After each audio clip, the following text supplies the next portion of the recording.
11ª questão. No uso dos pronomes oblíquos destacados, fez-se a opção pela. Então, nós temos aqui os, atrai como imã, e que os convida a sair. O pronome aqui, oblíquo, sendo utilizado antes do verbo. Quando os pronomes vêm antes do verbo, nós temos aqui pronomes em próclise. Então, trata-se aqui de uma próclise. Sabendo que é próclise, nós já podemos eliminar as opções C e D. Ênclise, né? Que é justamente quando o pronome vem depois do verbo. Então, vamos lá. Na opção A, nós temos próclise, uma vez que antes deles há um pronome relativo. Correto. Do ponto de vista prático, vale lembrar que sempre que ocorrerem as palavras que, quem, quando, onde, porquê, não, nunca, como, né? A gente vai usar os pronomes em próclise. Ok, pessoal? E o que aqui é um pronome relativo. Esse pronome relativo que, ele substitui o seu antecedente. No caso do primeiro, né? Ao alcance das mãos que os atrai. Então, esse que faz referência a mãos. Então, esses dois ques aqui fazem referência a mãos.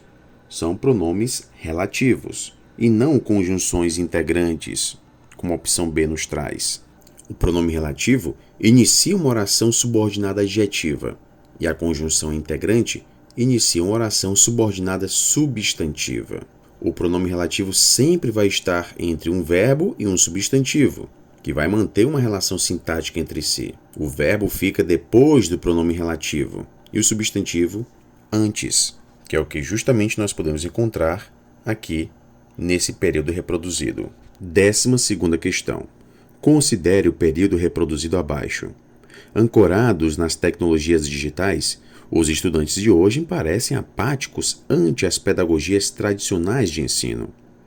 Esse período é composto por... Então, nós temos aqui basicamente um período, temos duas orações, uma delas reduzida, que é justamente ancorados nas tecnologias digitais. Essa é a primeira oração, a oração reduzida. E a outra oração, os estudantes de hoje parecem apáticos ante as pedagogias tradicionais de ensino.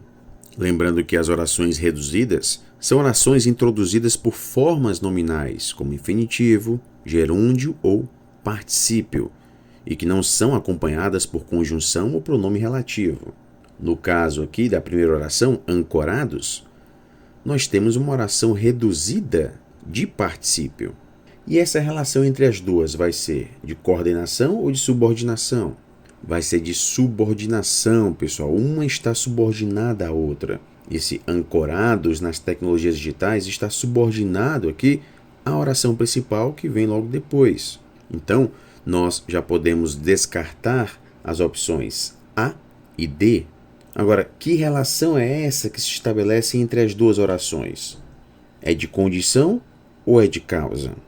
Ou seja, é a condição para que algo aconteça ou a causa de algo que já está acontecendo.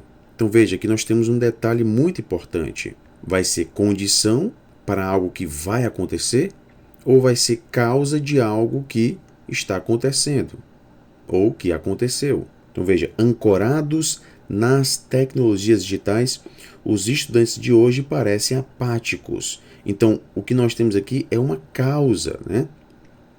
Os estudantes estão ancorados nessas tecnologias digitais. Então, é por eles estarem ancorados é que parecem apáticos ante as pedagogias tradicionais de ensino. Então, essa oração reduzida estabelece uma relação de causa com a oração principal. Ok, pessoal? E é justamente o que nós encontramos na opção C de casa. 13ª questão. Analise o excerto abaixo. Também, como exercício em sala, vez ou outra, logo no início da aula, por volta das 13 horas, pede-se aos alunos que consultem em seus celulares a função tempo de tela, nas configurações, e, pasmem, a essa altura do dia, muitos já ultrapassaram o tempo de 9 horas de conexão diária. A palavra em destaque, que é justamente o que, né? Pede-se aos alunos que consultem. Esse que aqui, diferentemente do que a gente viu em questão anterior, né? não é um pronome relativo, mas sim uma conjunção integrante. Ela está introduzindo uma oração que atua como objeto direto. Pede-se aos alunos o quê? Que consultem, né? Ou seja, está sendo pedido aos alunos essa consulta, né? Que eles consultem. Então, o que está introduzindo essa oração consultem, né? E essa oração consultem é justamente o objeto direto da oração anterior. Pede-se. Então, pede-se o quê? Consultem. Então, esse que ele está fazendo a ligação dessas duas orações, uma principal e a outra subordinada. E essa subordinada está desempenhando aqui uma função de objeto direto. Então, é uma oração subordinada substantiva objetiva. Ok, pessoal? Então, a opção correta da 13ª questão é a opção D. Introduz uma oração subordinada substantiva objetiva. As questões 14 a 16 referem-se ao excerto abaixo. Outro dia, durante uma aula, uma de nós falou com os alunos do ensino médio sobre a impossibilidade de usarem o celular na escola, salvo quando orientados pelos professores. Eles entraram em pânico. Até os mais desatentos acordaram. Havia uma onda de pavor nos olhares incrédulos e, felizmente ou não, ficaram aliviados quando se revelou que não seria exatamente assim. Também como exercício em sala, vez ou outra, logo no início da aula, por volta das 13 horas, pede-se aos alunos que consultem em seus celulares a função tempo de tela nas configurações. 14ª. No excerto, o substantivo alunos, no primeiro período, é substituído a partir do quarto período, respectivamente, por. O primeiro período começa em outro dia e vai até professores. O segundo período começa com eles entraram em pânico e termina em pânico. O terceiro período é composto por até os mais desatentos acordaram. Pronto, termina o terceiro período. O quarto período começa com havia, né? Então, o nosso foco aqui é esse a partir de havia. Então, vamos lá. Opção A. 2 elipses, uma repetição, uma elipse e um pronome possessivo. Então, vamos lá. Nós temos aqui, no quarto período, havia uma onda de pavor nos olhares incrédulos.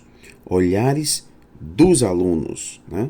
Então, há aqui um apagamento desse alunos, né? Olhares dos alunos. Então, há aqui uma elipse. Eu poderia colocar nos olhares dos alunos incrédulos, mas como pelo contexto é possível a gente fazer essa referência aos alunos, então preferiu-se aqui fazer a elipse. Então, nós temos aqui a primeira elipse. E, felizmente ou não, ficaram aliviados. Então, esse ficaram aqui também referência a alunos, né? Os alunos ficaram aliviados, então não se repetiu aqui os alunos. Pela própria terminação do verbo, a gente entende que se trata dos alunos, né? Então, nós temos aqui a segunda elipse. Quando se revelou que não seria exatamente assim, como exercício em sala, vez ou outra, logo no início da aula, por volta das 13 horas, pede-se aos alunos, repetiu aqui o termo aluno, não foi utilizada a elipse, houve aqui a repetição, né? Alunos, então nós temos por enquanto 2 elipses e uma repetição, né? Aos alunos que consultem, então consultem aqui, nós temos outra elipse, porque eu poderia dizer, pede-se aos alunos que os alunos consultem, só que, obviamente, preferiu-se aqui, isso fica bem melhor, né? A elipse. Então, nós temos logo depois dessa repetição, essa elipse. Em seus celulares, seus aqui, pronome possessivo, né? Fazendo referência aos alunos. Eu poderia dizer nos celulares dos alunos, só que para não repetir dos alunos, né? A utilização aqui do pronome possessivo, seus. Ok, pessoal? Então, o que nós vamos ter aqui de fato é 2 elipses, uma repetição, uma elipse e um pronome possessivo nessa ordem, né? Respectivamente, tá bom? Portanto, a opção correta da 14ª questão é a opção A. 15ª. No excerto, há uma informação implícita marcada linguisticamente pelo uso de. Opção A. do advérbio assim. Esse assim faz referência aqui à impossibilidade de usarem o celular na escola, ou seja, não foi bem assim, né? Não foi dessa forma. Então, esse assim não está marcando uma informação implícita, está marcando uma informação explícita. Essa informação está presente no texto. A opção B, do adjetivo pavor. Também não há uma informação implícita em pavor. Está muito claro aqui o pavor. Na opção C, do substantivo onda. Não, né? Essa onda que diz respeito ao pavor, né? A onda de pavor nos olhares incrédulos. Então, não há uma informação implícita. Na opção D, da preposição até. Aqui sim nós temos uma informação implícita. Vejam, eles entraram em pânico. Até os mais desatentos acordaram. Ou seja, esse até está nos trazendo aqui uma ideia implícita, né? De como isso foi muito intenso. Ok, pessoal? Então, o que está implícito aqui nessa preposição até é justamente a intensidade. Tá ok? Então, a opção correta da 15ª questão é a opção D de dado. 16ª. Em relação ao trecho, analise as afirmações abaixo. Os verbos em destaque indicam ações que foram totalmente concluídas no passado. Os verbos são falou, entraram, acordaram e ficaram, né? Os verbos estão no pretérito perfeito do indicativo. De fato, ações totalmente concluídas no passado. A afirmação 1 está correta. Se eu já sei que a afirmação 1 está correta, eu já posso eliminar as opções B e D. Afirmação 2. Os verbos em destaque foram flexionados no pretérito imperfeito do indicativo. Não, pessoal, pretérito perfeito. Veja só que afirmação bastante simples para a gente identificar que se trata de uma afirmação falsa, né? Então, a 2 está falsa, pessoal. Afirmativa 3. Há, no trecho, progressão temporal das ações marcadas pelo uso de adjunto adverbial. Falso, pessoal. Na verdade, a progressão textual está sendo marcada aqui pelo verbo, né? E não pelos adjuntos adverbiais. E a afirmativa 4. Por haver uma relação de anterioridade e posterioridade entre as ações, o trecho caracteriza-se como narrativo. Correta essa afirmação, né? Portanto, a opção correta da 16ª questão é a opção C de casa. 17ª. No 10º parágrafo, a ideia central encontra-se. Veja que o 10º parágrafo começa com a referência feita à institucionalização da educação midiática, né? A institucionalizar a educação midiática nos parece um caminho possível para se construir experiências pedagógicas consistentes e críticas, né? Então, nós temos aqui essa educação midiática. Obviamente, a educação midiática se faz presente em todos os parágrafos, mas vamos identificar a ideia central. Opção A. Ela se encontra explícita e corresponde ao terceiro período. No terceiro período nós temos: torna-se fundamental mediar as experiências desde cedo a partir de educadores formados na área. Esta não é a ideia central do parágrafo. Na verdade, pessoal, a ideia central do primeiro parágrafo está justamente nessa institucionalização da educação midiática, como sendo o caminho possível, né? E isso nós encontramos no primeiro período. Os períodos que se seguem nesse mesmo parágrafo vão complementar essa ideia central. Ok, pessoal? Então, a opção correta da 17ª questão é a opção B. É explícita e corresponde ao primeiro período. Está muito clara que essa é a ideia central. 18ª questão. Além do título, há uma utilização reiterada de interrogações ao longo do texto. O uso desse recurso, opção A, provoca a reflexão do leitor acerca da problemática das mídias na educação brasileira. Correta, né?